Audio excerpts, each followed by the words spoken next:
Hi everyone, myself Devojit and welcome to our YouTube channel Porahali. Today I will discuss the second part of the chapter International Organizations, the UNO and others. But today the video will be in bilingual one.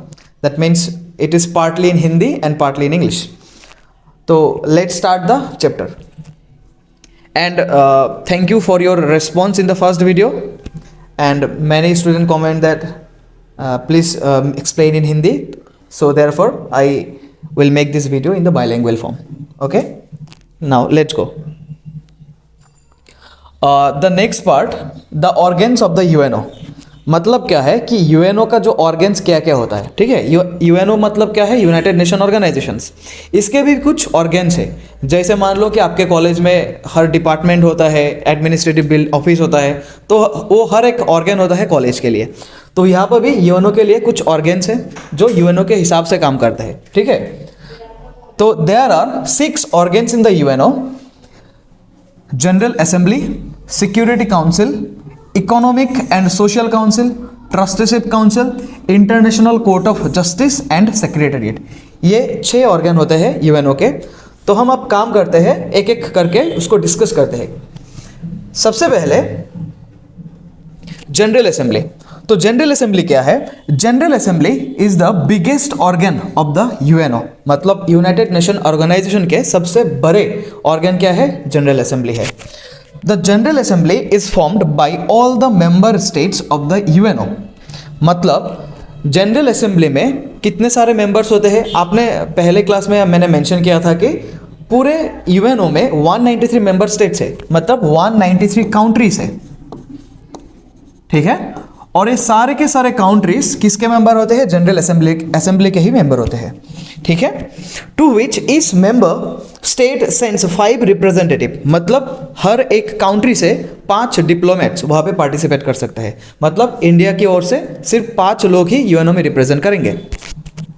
उसके बाद but at the time of voting each member state can cast only 1 vote. देखो general assembly में क्या होता है, जितने भी member states है यूएनओ के 193, वो लोग आते हैं, डिस्कस करते हैं, कोई भी एक एजेंडा को पकड़ के डिस्कस करते हैं, ठीक है।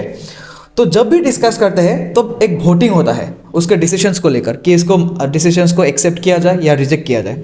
तो उस वोटिंग के दौरान हर एक मेंबर स्टेट्स को ओनली 1 वोट देने की इजाज़त होती है। मतलब इंडिया मिलके एक ही वोट दे सकता है। जैसे और एक दूसरे कंट्रीज, यूएस 1 वोट दे सकता है, यूके 1 वोट दे सकता है, रशिया भी 1 वोट ही दे सकता है, ठीक है। तो हर एक कंट्रीज को एक एक वोट मिलता है देने के लिए। उसके बाद the sessions of the general assembly is held once in a year. मतलब जो डिस्कशंस सेशन होते हैं, वो जनरल असेंबली के जो सेशंस होते हैं वो हर एक साल में एक बार ही होता है। एक पर्टिकुलर जो ईयर होता है, पर्टिकुलर ईयर में सिर्फ एक बार ही होता है।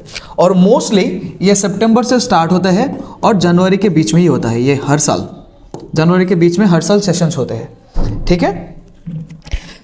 और यहाँ पर भी सेशंस 3 टाइप के होते हैं टोटल, ठीक है। वो तुम लोगों के बुक में नहीं है। तो उसके बाद since the size of the general assembly is gigantic, therefore it performs its various activities through some committees. और ये जनरल असेंबली के अंडर कुछ कमिटीज आती है, ठीक है। वो कमेटी क्या करते हैं, जो जनरल असेंबली के काम होते हैं वो कमेटी डिस्कस करते हैं, उसको परफॉर्म करते हैं। क्योंकि जो जनरल असेंबली होता है लार्ज होता है, जाइगेंटिक होता है, मतलब 193 कंट्रीज है तो उतना बड़ा भी होगा। तो इसलिए जितना भी काम होता है वो कमिटीज़ के थ्रू ही होता है, ठीक है।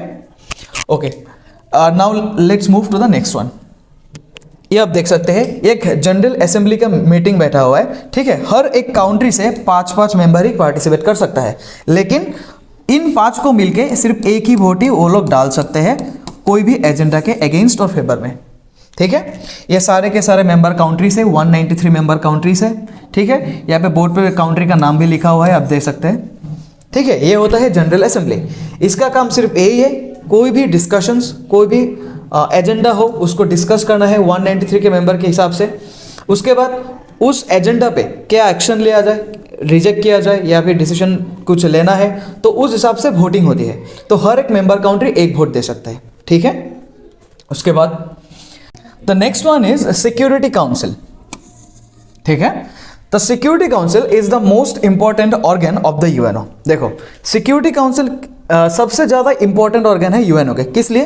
क्योंकि यहां पे ज्यादातर डिसीजन मेकिंग लेते हैं, ठीक है। जितने भी डिसीजंस हैं, मेजर जो डिसीजंस होता है, तो इसे डिसीजन मेकिंग बॉडी पे बोलते हैं, ठीक है। At the time of the UNO's inception there were 5 permanent member and 6 temporary member. देखो सिक्योरिटी काउंसिल के 2 टाइप के मेंबर होते हैं, एक होते हैं परमानेंट, जो परमानेंट होते हैं, और एक होते हैं टेम्पोररी या फिर नॉन परमानेंट, ठीक है। पहले जो यूएनओ को इंसेप्शन हुआ था, जब यूएनओ स्टार्ट हुआ था, तब 5 परमानेंट मेंबर्स थे। तो परमानेंट काउंट्रीज के नंबर्स कितने थे? 5 थे, एंड 6 टेम्पोररी मेंबर्स, और नॉन परमानेंट और टेम्पोररी मेंबर्स कितने थे? 6 थे, ठीक है। In the year 1963, the 23rd article of the UN Charter was amended, thereby increasing the temporary members to 10 from the existing 6. लेकिन 1963 के दौरान उस टाइम क्या हुआ था, जो यूएन का चार्टर था उसको अमेंड किया गया था, ठीक है। और अमेंड करने के बाद जो नॉन परमानेंट मेंबर थे 6, उसको इंक्रीज करके कितना किया जाता है? 10 किया जाता है, ठीक है। मतलब नाउ कितने मेंबर्स है नॉन परमानेंट? 10 मेंबर्स है, ठीक है। The temporary members of the Security Council are elected by the General Assembly. और एक बात, जो परमानेंट मेंबर्स होते हैं उनका कोई इलेक्शन नहीं होता, वो परमानेंट होता है, ठीक है।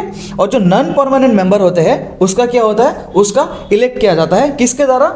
जनरल असेंबली के द्वारा, ठीक है। अब देखो जो 5 परमानेंट मेंबर्स होते हैं उसका नाम आपको पता है, Britain, France, Russia, China and USA.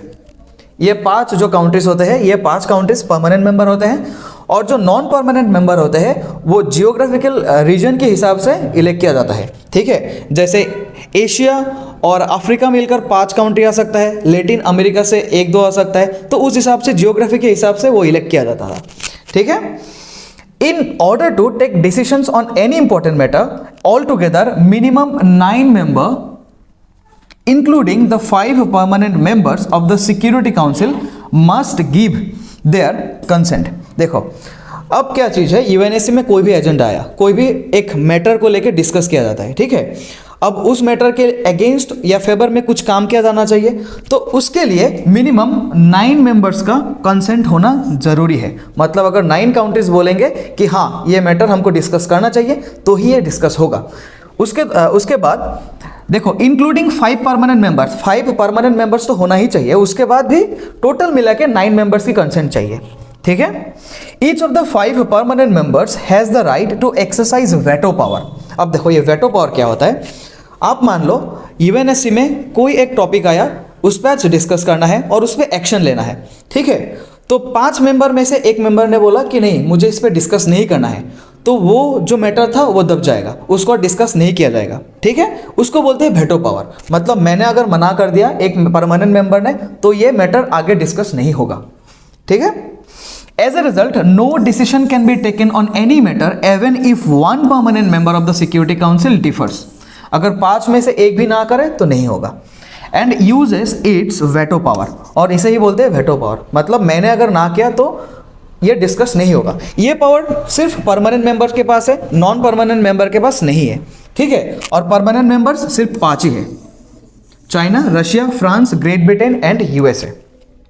देखो फिलहाल प्रेजेंट टाइम में ये जो यूएनएससी है उसका रिफॉर्म करने के लिए सोच रहे हैं। मतलब सारे वर्ल्ड का पावर इन 5 कंट्री के हाथ में नहीं रह सकता, तो इसे एक्सपांड करना चाहिए, अफ्रीका से आना चाहिए, एशिया से आना चाहिए, ठीक है। तो ये डिस्कस हो रहा है कि इसको यूएनएससी को फिलहाल आने वाले समय के लिए ये एक्सटेंड किया जाएगा 5 परमानेंट मेंबर के दौरान, और ज़्यादा किया जाएगा, ठीक है।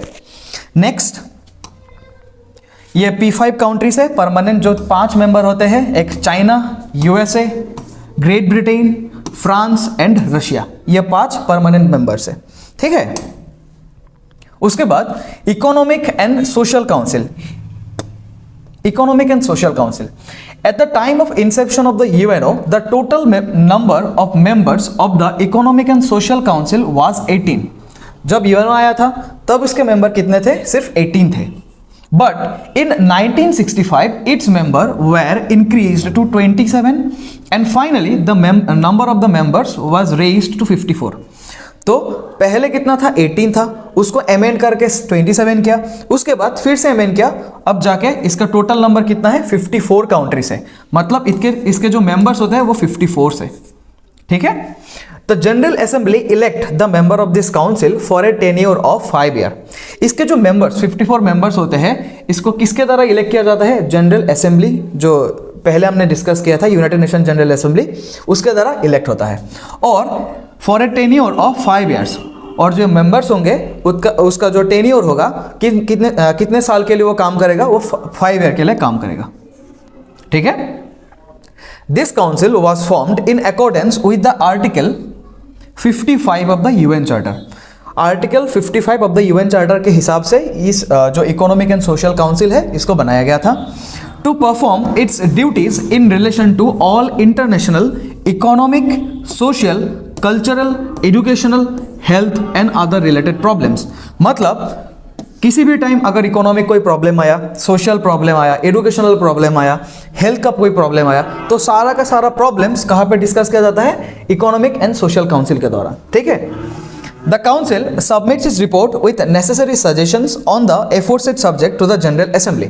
अब उसके बाद क्या होता है, इकोनॉमिक एंड सोशल काउंसिल में उसका डिस्कस होता है, उसका एक रिपोर्ट बनता है, और रिपोर्ट कहाँ पे सबमिट किया जाता है, जनरल असेंबली पे सबमिट किया जाता है, ठीक है। उसके बाद क्या होता है, जनरल असेंबली उस पर एक्ट करती है, उसको क्या उसको मतलब रिजेक्ट करना है या फिर एक्सेप्ट करना है, वो जनरल असेंबली के अंदर आते हैं, ठीक है। नेक्स्ट क्या है, ट्रस्टीशिप काउंसिल। अब देखो, the article 76 of the UN charter refers to the formation of a trusteeship council. तो ये हर एक जो आपका आर्टिकल आता है यूएन चार्टर के अंदर, वो एक क्वेश्चन होता है, ठीक है। तो ट्रस्टीशिप काउंसिल किस आर्टिकल के अंदर आया था, article 76 of the UN charter. The trusteeship council was formed to make the people of the countries under its jurisdiction for the attainment of freedom by making progress in the economic, political, social and educational field। मतलब एक country के jurisdictions के अंदर जो कोई भी citizen का जो अटेनमेंट ऑफ फ्रीडम है उस पर यह फोकस किया जाता है, और किन किन फील्ड में, इकोनॉमिक फील्ड में, पॉलिटिकल फील्ड में, सोशल फील्ड में और एजुकेशनल फील्ड में काम किया जाता है। The trusteeship council consist of 3 type of member, और इसके कितने मेंबर्स होते हैं, 3 टाइप के मेंबर होते हैं। The countries falling with in the jurisdiction of the trust, इस ट्रस्ट के जुरिडिक्शंस के अंदर जो काउंट्री आते हैं वो सारे के सारे इसका मेंबर होते हैं। उसके बाद the permanent members of the security council who are not entrusted with the responsibility of the countries under the trust, जो परमानेंट P5 मेंबर्स होते हैं सिक्योरिटी काउंसिल के, और जो कि मतलब वो ट्रस्ट के जुरिडिक्शंस के अंडर नहीं आते हैं, तो वो भी क्या होते हैं, ट्रस्टीशिप काउंसिल के मेंबर होते हैं। And the last one is the members who are elected by the general assembly for 3 year, और लास्ट में उस काउंट्रीज को लाया जाता है जो काउंट्री जनरल असेंबली के दौरान वहाँ पे इलेक्ट होता है, कितने साल के लिए, 3 साल के लिए, ठीक है। जो पहले वाला था इकोसॉक, इकोनॉमिक एंड सोशल, तो उसमें 5 साल के लिए था, लेकिन ये जो ट्रस्टीशिप काउंसिल है 3 साल के लिए इलेक्शन किया जाता है, इलेक्ट किया जाता है, ठीक है। उसके बाद नेक्स्ट है international court of justice.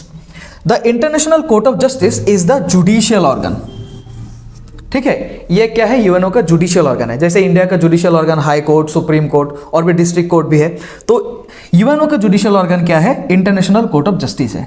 This is an important organ of the UNO formed with 15 जजेस। टोटल कितने जजेस रहते हैं आईसीजे में, टोटल 15 जजेस रहते हैं। All the member states of the UNO are its member, और जितने भी यूनाइटेड नेशन ऑर्गेनाइजेशंस के काउंट्रीज जो मेंबर्स हैं वो सारे के सारे आईसीजे का भी मेंबर्स होते हैं। The main function of the ICJ is to settle the case filed by the affected member states of the UNO। अब मान लो जैसे रशिया और यूक्रेन के बीच में वार हो रहा है, ठीक है। सपोज यूक्रेन जो है थोड़ा मतलब उसका इफेक्ट ज़्यादा हो रहा है, उसका नुकसान ज़्यादा हो रहा है, तो क्या कर रहा है, यूक्रेन जाके आईसीजे में रशिया के अगेंस्ट कुछ केस फाइल कर देता है, ठीक है। और जो आईसीजे होता है वो उसका डिसीजन लेता है, जैसे हमारे नॉर्मल कोर्ट में होता है, कोई एक जाके कोई केस ठोक देता है, उसके बाद हाई कोर्ट और सुप्रीम कोर्ट उसका डिसीजन देते हैं, तो ये भी सेम काम करते हैं। The disputed states are bound to accept the verdict passed by ICJ. और जो आईसीजे जो है, जो मतलब वर्डिक्ट देगा, जो फैसला सुनाएगा, वो बाइंडिंग होता है, वो आपको मानना ही है, ठीक है, जो मेंबर स्टेट्स होता है उसको मानना ही है। उसके बाद the last one is secretariat.